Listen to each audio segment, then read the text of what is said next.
Our main character wakes up completely lost, with no memory of who they are or how they got there. It's the classic Amnesia hero setup, but the creepy atmosphere hints that this is not your average adventure story.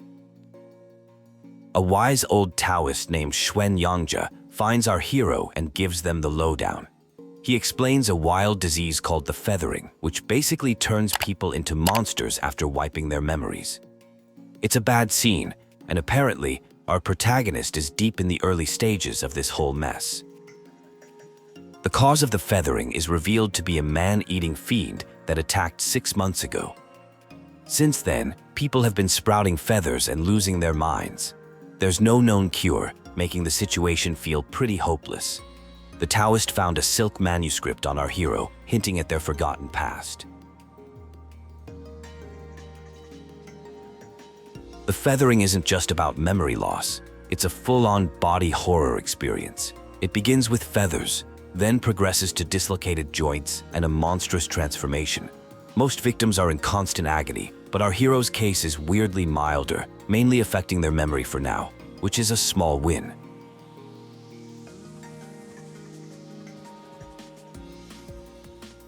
We meet a new character, Charlie, who's stuck in the temple. He used to be a local hero with his brother, but now he's crippled and feels like a burden.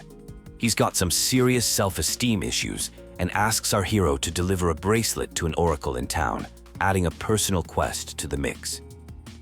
Someone else mentions the protagonist's run-in with a demon named Lu Hongli, confirming they've already been through some serious stuff. The conversation shifts to the Shu Sanctum, a place that might hold clues or a potential cure for the feathering. It's presented as a long shot, but it's the only lead available. A merchant named Tao Qing introduces himself, looking to make a profit even in these chaotic times. He offers to trade rare goods but has a big ask first. He needs the protagonist to retrieve his family's stolen heirloom, an ancient painting, from thieves in a place called Anlu. This sets up another major side quest.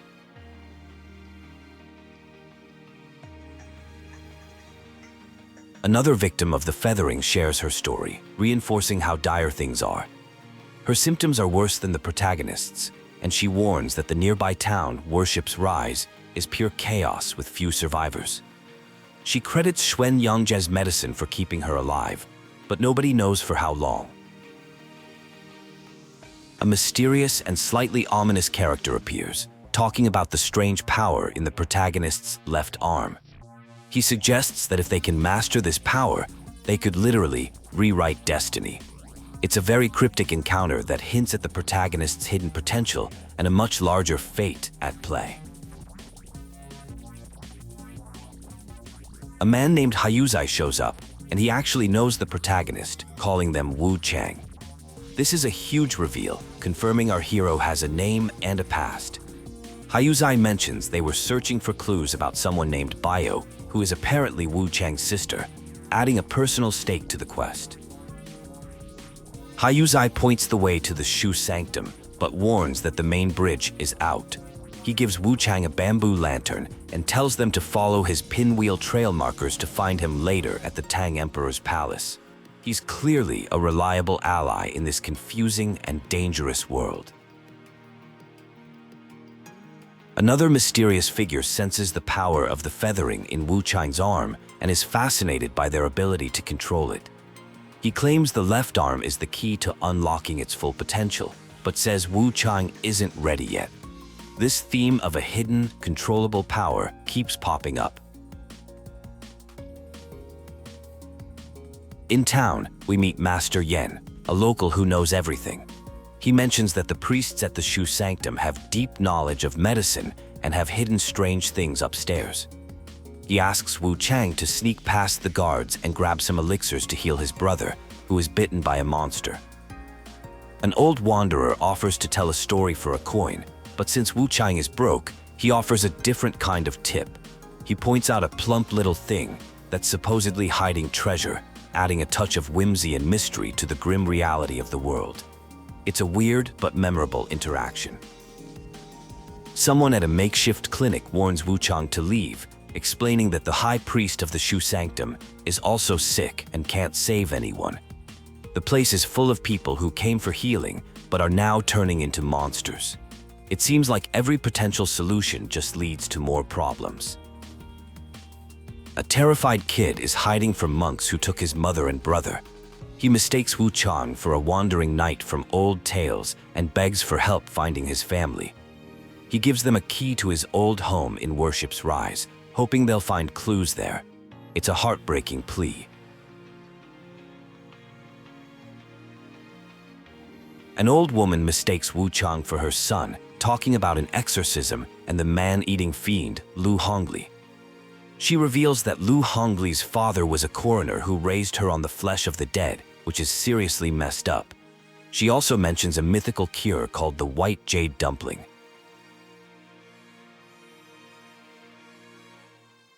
A powerful entity confronts Wuchang, speaking of an inner demon and strange whispers. This being challenges Wuchang to defeat this internal torment or be consumed by it. It's a literal manifestation of the internal struggle against the feathering, forcing a major confrontation with their own sanity.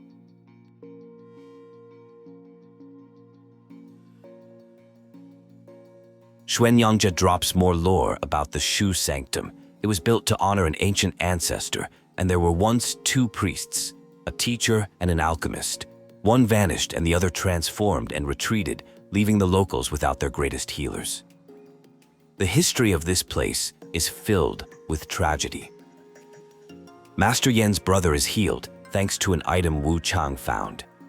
Grateful, Master Yan gives some herbs and announces he's heading to a place called Cloudspire to help people suffering under rebel rule. It's a rare moment of hope and success in an otherwise bleak story. Haiyuzai finds Wuchang at Doom Willow Beach, a grim place where the corpses of feathering victims are left. He gives Wuchang some medicine from a boatman, along with better clothes and notes that might help restore their memory. He's proving to be the ultimate supportive friend in this apocalypse.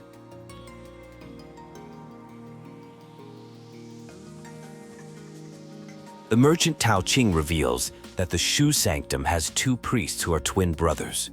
The elder brother guards a vault where they brew secret elixirs and supposedly kept a monster hidden below. He mentions a female Taoist who survived an attempt to exorcise the creature, adding another layer to the mystery.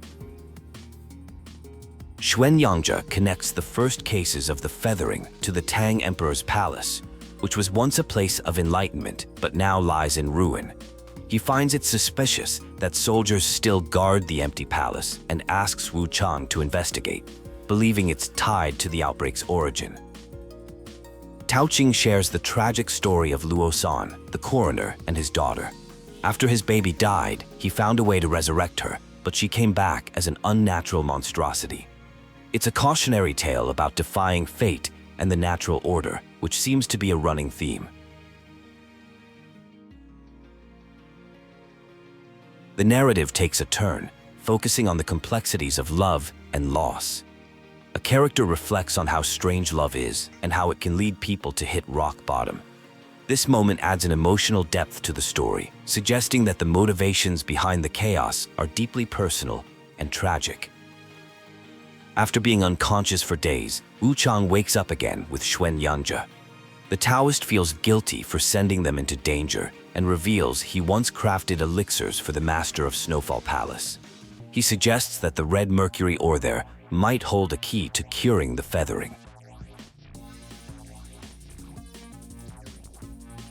Haiyuzai reveals what happened during Wuchang's blackout. They fought an imperial guard. Something was hidden beneath the palace, but a mysterious woman took it.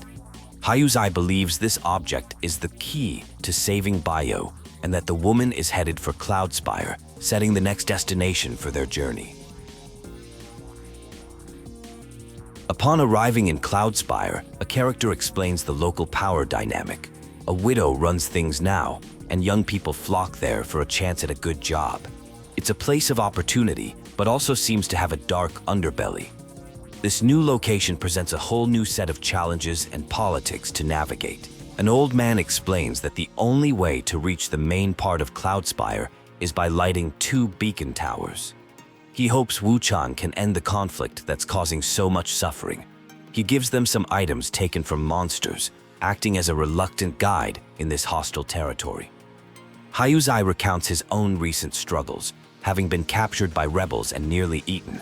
He's gathered intel that the Imperial Guards, led by Commander Hong Lan, are in Cloudspire. There are also rumors of ties between the Madam of Snowfall Palace and a rebel leader, creating a complex web of alliances. The butler of Snowfall Palace, Shen, is pleased that Wuchang has lowered the drawbridge. He says the madam is busy with a grand event and asks for a favor in exchange for access. Find a phoenix coronet and a vermilion wedding dress for a bride-to-be, adding another mysterious task. A character reveals they once worked for Madam Hong at Snowfall Palace, concocting tonics. However, they fled when she demanded more red mercury be added to the mix, fearing the deadly consequences. This confirms the palace is involved in some seriously shady and dangerous experiments with the substance.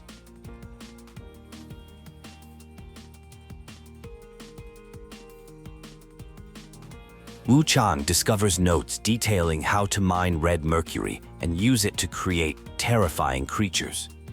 The bride from the wedding quest was apparently one of these creations.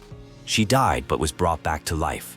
The mystery deepens as it becomes clear that resurrection is a central part of the plot. Haiyuzai is now showing signs of illness, and his memory is failing. He mentions that the bride was revived with a special object and believes another one is hidden at Zhenwu Temple.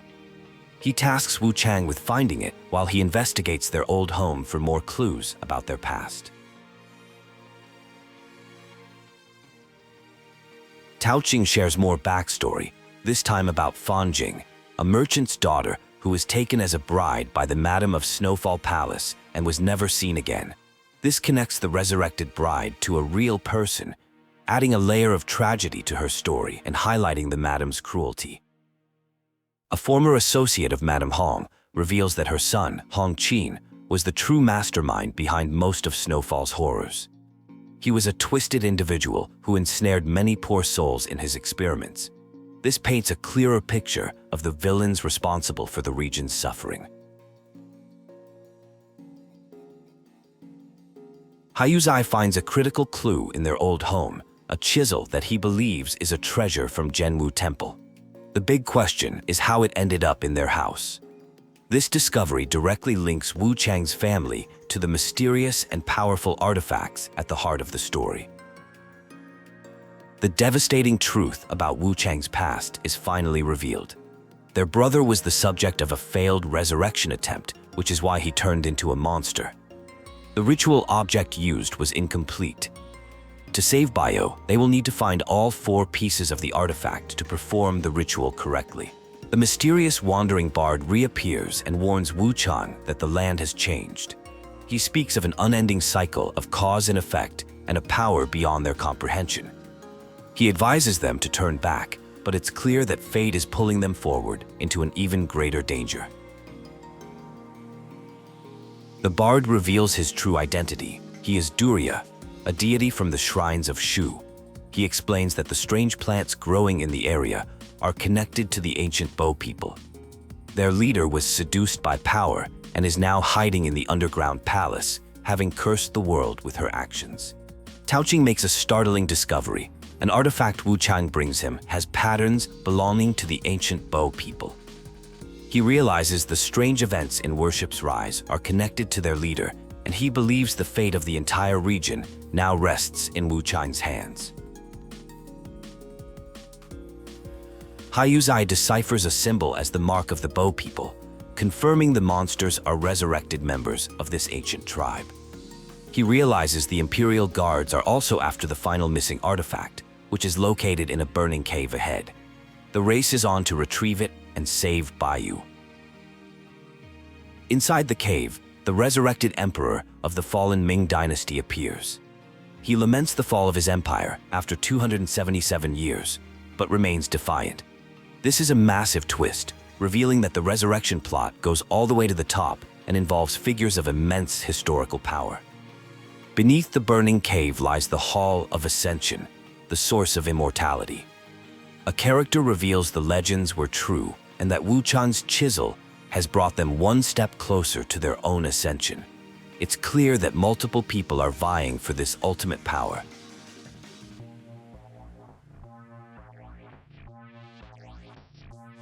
Doria explains that this place is the ancient Shu capital, and further in lies the Avon altar, where the secrets of the heavens were used to create red mercury and bend fate. The ritual shards which Wuchang has been collecting were the keys to this reality-warping power. The final confrontation is at hand. A powerful being, fueled by the feathering, declares their ascension is complete, with heavens above, feathers within. They thank Wuchang for their role in this process, revealing that our hero has been an unwitting pawn in a much grander, more sinister plan all along. In a shocking twist, the story comes full circle. Wuchang wakes up yet again, seemingly with amnesia. The same Taoist from the beginning is there, saying, "Time has passed, yet our paths intertwine once more." This suggests the entire journey might be a repeating loop, a dream, or a curse with no end.